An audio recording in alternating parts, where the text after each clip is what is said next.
Eh bien, bonjour sur ma chaîne YouTube, la chaîne de la naturopathie que j'ai créée il y a un an. Et pour cette fois-ci, je vais vous faire un petit exposé de ce qu'est la voie du thérapeute. Qu'est-ce que c'est être thérapeute? Alors, c'est quelque chose qui me semble important. Pourquoi? Parce que beaucoup de gens ont une vision assez extérieure de ce que c'est qu'un thérapeute. Euh, et surtout, beaucoup de gens qui veulent entreprendre des études, que ce soit dans le domaine du paramédical, du médical ou du bien-être, médecins, infirmières, kinésithérapeutes, métier du bien-être, naturopathe, praticien en massage ou autre, ne se rendent pas forcément compte de ce qu'implique le métier de thérapeute. C'est pas un métier anodin du tout, c'est pas un métier comme les autres. Et je dirais c'est presque pas un métier, c'est une voie de connaissance de soi, et à travers cette voie de connaissance de soi, c'est une voie de connaissance des autres. Alors, qu'est-ce que ça implique déjà être thérapeute? Déjà, lorsqu'on est thérapeute, lorsqu'on pratique des soins ou des techniques de bien-être, nous avons affaire à l'intime de nos clients, de nos patients, de nos consultants. Et ça, c'est pas une mince affaire. Avoir affaire à cet intime, c'est quelque part voir l'arrière-boutique de chaque être, au-delà de la façade qu'il veut bien nous laisser transparaître. C'est aimer aller fouiller les poubelles de l'âme de chacun. Être thérapeute, c'est ça aussi. Être thérapeute, c'est donc également en ayant affaire à cet intime, c'est également nous exposer à des risques de transfert, de projection personnelle, des risques de passer pour le sauveur, ce que nous ne sommes surtout pas, des risques de confondre le soin ou le bien-être et l'affectif. Parce que ça, lorsqu'on fait cette confusion, on ne peut plus être dans l'empathie. Alors déjà, qu'est-ce que c'est que la notion d'empathie? La notion d'empathie, c'est la juste écoute. La juste écoute de la personne qui vient nous voir. Et cette juste écoute implique à la fois la neutralité et la bienveillance. S'il n'y a que la neutralité, ça devient de la froideur. S'il n'y a que la bienveillance, on risque de faire naître des états d'âme ou des situations émotionnelles qui nous empêchent d'avoir une vision juste de ce que vit la personne qui vient nous voir.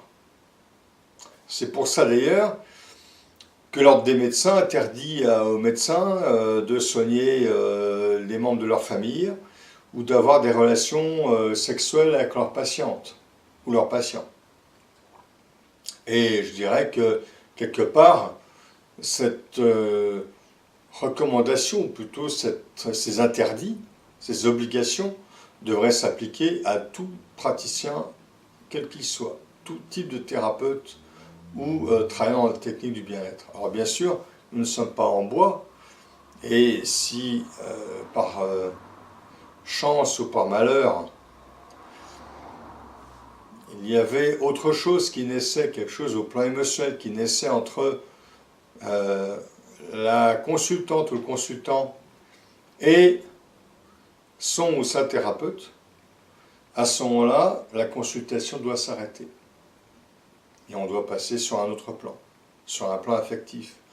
Mais on ne peut pas mélanger les deux. Ça n'est pas possible. Ça n'est pas possible parce qu'on n'est pas objectif lorsque l'on n'a pas cette vision juste, neutre et bienveillante. Donc, cultiver l'empathie, c'est une condition importante, même nécessaire pour mener une action en tant que thérapeute. Mais ça implique pas mal de choses. Ça implique de ne pas faire de projection, de ne pas faire de supposition. Car si on fait une supposition, c'est à travers notre vécu, notre filtre à nous. Et moi, j'ai coutume de dire à mes stagiaires, à mes élèves, si vous imaginez que quelqu'un a ça, il faut vérifier s'il l'a vraiment. Et je prends comme exemple bateau. Imaginons, vous êtes praticien ou praticienne et vous êtes en instance de divorce. Et en face de vous, vous avez un ou une personne également en instance de divorce. Le risque serait de croire que ce que vit la personne est de même nature que ce que vous vivez vous. Et si vous vivez un divorce très difficile, très douloureux, c'est pas pour autant qu'en face, la personne vivra la même chose. Donc ça, il faut bien comprendre que les situations vécues par la personne qui vient nous voir ne sont jamais les mêmes, ne sont jamais identiques et ne sont pas interprétables en fonction de notre propre vécu. À chacun sa croix, à chacun son épreuve, à chacun son chemin. Et nous avons notre chemin initiatique. Pourquoi est-il initiatique? La personne qui vient nous voir, elle vient voir un praticien. Nous recevons 36 personnes, avec chacun leur vécu. Ce qui nous oblige à être neutre pour chacun des vécus en question. Et si nous décelons en nous un problème de neutralité, cela veut dire que nous avons nous-mêmes à travailler sur la situation vécue par le client ou le patient. Je reprends l'exemple du divorce. Imaginons que le divorce est mal vécu par le thérapeute et bien vécu par le client. Le thérapeute va faire une réflexion du style « Ah ben ça doit être difficile pour vous ». La personne va vous répondre « Oh là là, au contraire, c'est une libération ». Eh bien, qu'est-ce que ça va éveiller en vous? Ça va vous poser des questions. Vous allez vous dire « Ah, ben, tout le monde ne vit pas ce que je vis de la même manière ». Et surtout, il y en a qui le vivent très bien. Donc, vous, ça va vous interroger sur vous-même. Évidemment, comme thérapeute, personne n'est infaillible. On a tous des problèmes, on a tous des zones d'ombre et des parts de lumière. Mais là, vous recevez la part de lumière de quelqu'un qui vous envoie ça involontairement, et vous, à vous d'analyser ce que ça veut dire en vous. Et c'est pour ça que le thérapeute, lui, comme il est confronté à toutes les zones d'ombre et toutes les zones de lumière de tous ses clients ou patients, il va évoluer beaucoup plus vite sur le chemin de compréhension, sur le connais-toi toi-même. Alors que le patient, lui, vient simplement pour avoir des clés pour progresser, lui. Vous allez progresser sur la voie du thérapeute, lui, il va progresser en tant que personne lambda venant vous voir en consultation. Alors vous allez me dire, mais pourquoi le thérapeute, il ne paye pas ses patients? Parce que le patient ou le client, quand il vient, qu'il projette sa part de lumière, il ne sait pas ce qu'il fait. Il ne s'en rend pas forcément compte. Et il ne sait pas quel effet ça a chez le thérapeute. Alors que quand le patient vient, le thérapeute lui va envoyer sa propre part de lumière dans la part d'ombre du patient. Et donc éclairer, dénouer des clés du passé, des problématiques émotionnelles, etc. Alors, j'en viens justement à ce que c'est qu'être thérapeute. C'est aussi et surtout éclairer la part d'ombre de son client, de son patient. On n'est pas là pour se gargariser, avoir du pouvoir, ou jeter la peur, etc., sur son client ou sur son patient. On est là plutôt pour l'éveiller, l'aider à avancer. réduire ses fractures émotionnelles, se libérer de ses schémas névrotiques, se libérer en toutes circonstances, quoi qu'il en soit, par quelque méthode que ce soit. Et ça, pour aider le patient, le client à se libérer, il n'y a rien de mieux que d'aller fouiller les poubelles de son arrière-cour, de l'arrière-cour du patient, y mettre sa part de lumière, notre part de lumière, pour permettre à ce patient de prendre conscience de ce qu'il vit, de sa situation réelle. Lui, il n'est pas apte à juger vraiment de sa situation, il marine dedans, il baigne dedans, donc il n'a pas la neutralité nécessaire. Alors que le thérapeute, s'il est neutre, il a un point de vue extérieur, et donc juste, il va donner le bon éclairage, et donc les bonnes clés de compréhension. C'est ça l'intérêt d'éclairer la part d'ombre de son patient. Alors pour ça, il faut aimer la part d'ombre du patient. Et on voit parfois des parts d'ombre très difficiles, très dures, très noires, très nauséabondes même. Alors évidemment, il y a des cas où on peut avoir une clause de conscience, des cas de conscience, et il y a des cas où le thérapeute il s'interdit ou il ne peut pas éclairer la part d'ombre du patient. Déjà, si le patient refuse d'être éclairé, là, on ne peut rien faire pour lui. S'il prétend tout savoir et qu'il fait un déni total, il refuse la part de lumière du thérapeute.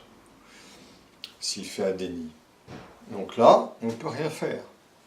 Mais s'il ne fait pas de déni, il va exposer ses problématiques, on va lui faire comprendre l'origine des problématiques qu'on pense, qu'on suppose et dont on pense pouvoir donner une explication. Après, on va donner des clés avec différentes techniques. Ça peut être des thérapies brèves, le MDR ou autre, les fleurs de Bach, etc. Tout un tas de techniques psychothérapiques et autres, la sophrologie, l'hypnose. Il y a beaucoup de techniques qui existent. Et puis le dialogue aussi peut aider. Le dialogue peut aider, on peut faire prendre conscience de certaines choses. Par exemple, quand quelqu'un me dit « Ah mais je rumine les soucis, mais c'est normal ». Je dis « non, c'est pas normal. C'est pas normal du tout de ruminer les soucis. C'est ça qui vous empêche de dormir ». Eh bien ça, rien que ça peut être une simple révélation. Une révélation pour la personne qui reçoit ce qu'on lui dit. Ça fait partie de l'éclairage de ce qu'on peut appeler éclairer la part d'ombre de la personne. La personne rumine des soucis, elle ne comprend pas que c'est problématique, et quand on lui explique que tout le monde ne le fait pas, que c'est ça qui empêche de trouver le sommeil, là, ça peut être une révélation, et le début d'une résolution d'un problème de sommeil, par exemple. Alors, pour explorer les zones d'ombre des gens, il faut aussi être extrêmement tolérant. La tolérance, c'est quelque chose de fondamental. Et malheureusement, à notre époque, la tolérance est une valeur qui est bien oubliée, tant les gens veulent ériger leur système de valeurs en système unique, et que tous les gens, toutes les personnes qui n'ont pas le même système de valeurs sont forcément de moins que rien. Aujourd'hui, nous n'acceptons plus les différences, nous n'acceptons plus les visions différentes des choses, ou les perceptions différentes, les prises de conscience différentes, alors que chaque prise de conscience en réalité est complémentaire les unes des autres. C'est bien dommage. Alors comme thérapeute, si on n'a pas pris conscience que la notion de tolérance est fondamentale, il ne faut surtout pas faire ce métier. On doit être absolument tolérant. Tolérance, ça ne veut pas dire tout accepter. Tolérance, c'est aussi renvoyer la personne à sa responsabilité. Donc il ne faut pas confondre la tolérance et le laxisme. Ça n'a rien à voir. Être tolérant, tu dis, ah bon, d'accord, vous agissez comme ça, mais vous êtes responsable de vos actes. Donc, si vos actions vous mènent à telle erreur, vous devez en tirer les conséquences. Évidemment, on va donner des clés, des conseils, des éclairages sans porter le jugement.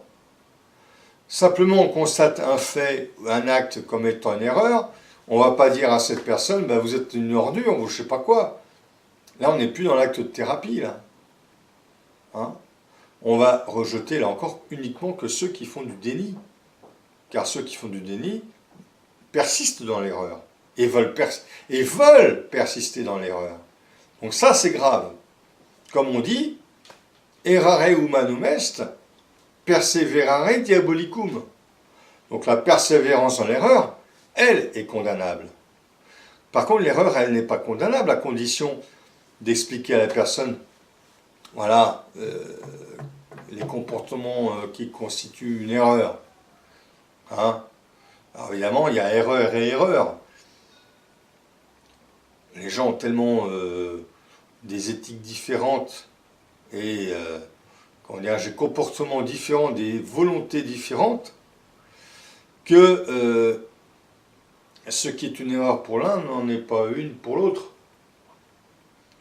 Alors, là, il ne s'agit pas de porter non plus un jugement. Et je dirais quelque part, le thérapeute est celui qui est sûr de ne pas détenir la vérité et qui est sûr que toute vérité érigée dogmatiquement est une erreur.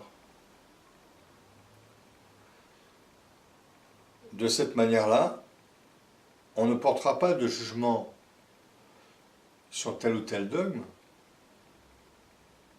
en tout cas sur telle ou telle personne ayant tel ou tel dogme, mais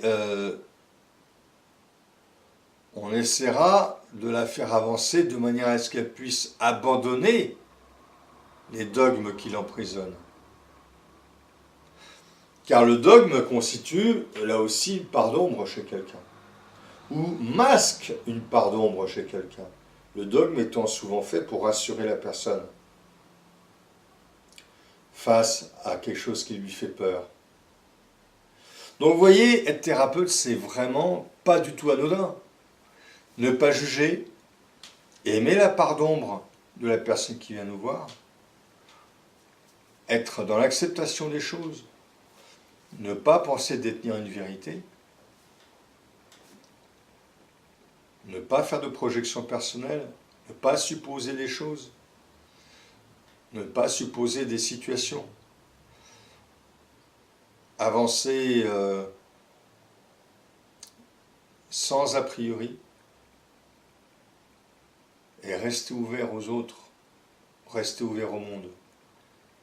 Ça, c'est ce à quoi amène la voie du thérapeute. À très bientôt.